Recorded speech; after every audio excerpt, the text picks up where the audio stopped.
আমার আজকে অনেক দিনের একটা শখ পূরণ হলো বলতে পারেন।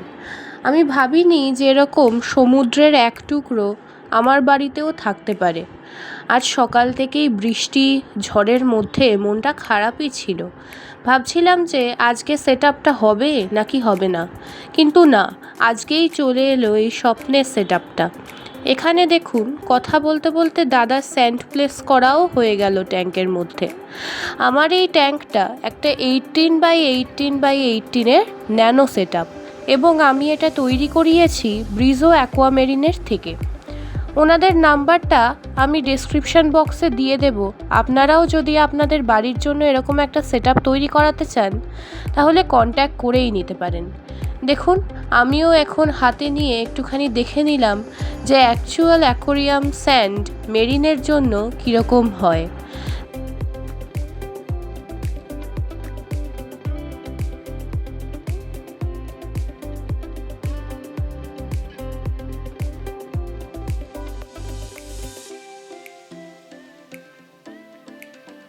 এবার দেখুন, স্যান্ডটা ইভেন্ট করার জন্য দাদা ওনার একটা এটিএম কার্ড ব্যবহার করছেন, আর খুব সহজেই করে ফেলছেন। স্যান্ডটা সমানও হয়ে যাচ্ছে। যদিও মাছ ছাড়ার পর স্যান্ডটাকে ওরা নিজেদের মতোই নিজেরা সাজিয়ে নেবে, তাও এটা নিজেদের একটা মনের স্যাটিসফ্যাকশনই বলতে পারেন।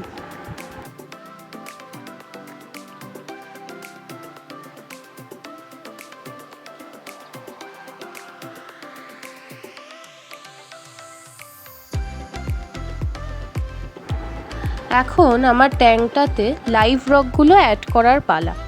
আমার এই ট্যাঙ্কটাতে মোট 6 কেজি 800 গ্রাম লাইভ রকস ব্যবহার করা হয়েছে। আমার রিকোয়ারমেন্ট অনুযায়ী ওনারা আমাকে একটা অ্যাকোয়াস্কেপ ক্রিয়েট করে দেবেন বলেই বলেছেন। তাই দাদা লাইভ রকগুলোকে অন্য অন্যভাবে রেখে দেখছেন, যাতে সবচেয়ে সুন্দর লাগে। কাজের মধ্যে দাদার সাথে কথা বলে অনেক কিছুই জানতে পারছিলাম, যেমন লাইভ রকস নাকি গ্লু দিয়ে কোনো দিনও লাগে না। তেমনি এটাও জানতে পারলাম যে লাইভ রক সেডিমেন্টারি রকসেরই একটা প্রজাতি, যেটা মৃত বিভিন্ন ধরনের জলবায়ু প্রাণীর দ্বারাই তৈরি হয়ে থাকে।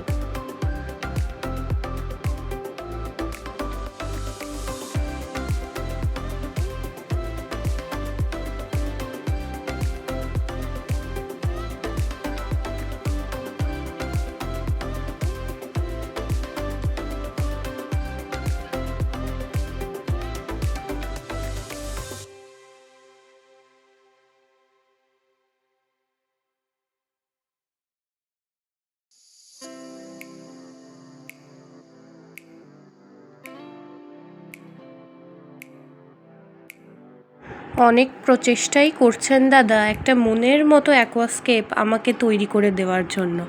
দেখুন, বারবার রক্সগুলোকে নাড়ানাড়ি করে দেখছেন। এবার মোটামুটি একটা ভালো স্কেপ আমার মনে হলেও দাদার স্যাটিসফ্যাকশান আসেনি, তাই আবার রক্সগুলোকে নাবিয়ে নতুন করে সাজিয়ে দেখছেন কি করে আরও সুন্দর করে সাজিয়ে নেওয়া যায়।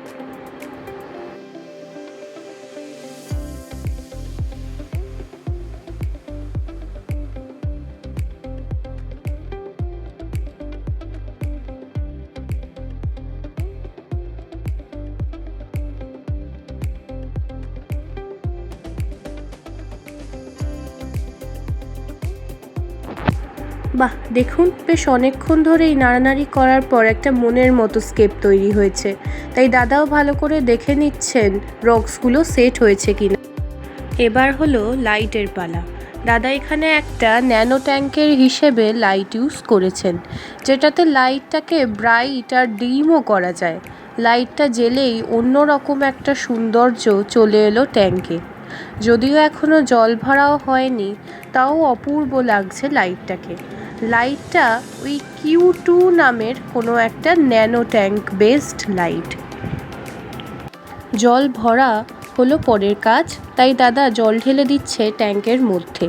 এখানে বলে রাখি যে এখানে কিন্তু আমরা আরও জল ইউজ করেছি, আর আমার লেগেছে ওই 4 ব্যারেল মতো।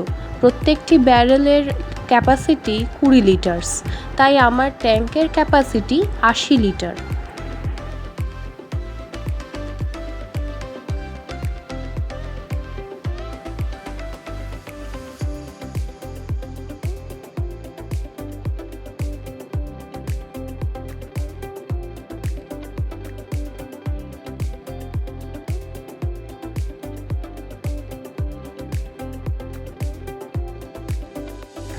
জলটা ঢালার সময় খুবই সাবধানে ঢালতে হয়, না হলে ভেতরের অ্যাকোয়াস্কেপটা পড়ে যেতে পারে।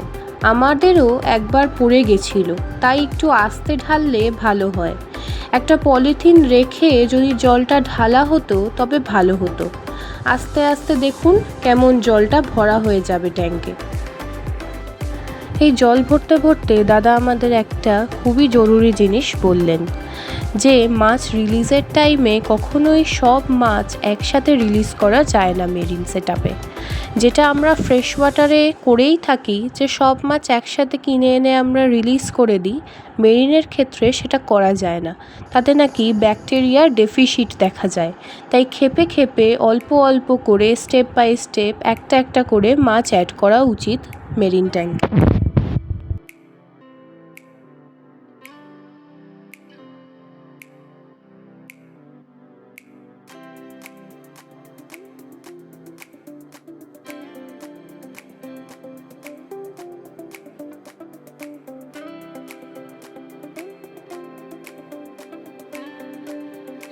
দেখুন দেখতে দেখতে কতটা জল ভরে গেল ট্যাঙ্কে। এরপরে আস্তে আস্তে পুরোটাই ভরে যাবে ট্যাঙ্কের জল।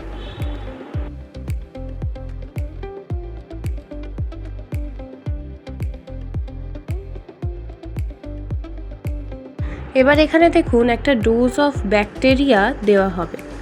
ব্যাকটেরিয়াটার নাম মাইক্রোব্যাক্টার 7। আমার ট্যাঙ্কের ক্যাপাসিটি অনুযায়ী ওই 2 থেকে 3 ছিপি দেওয়া হলো ট্যাঙ্কে।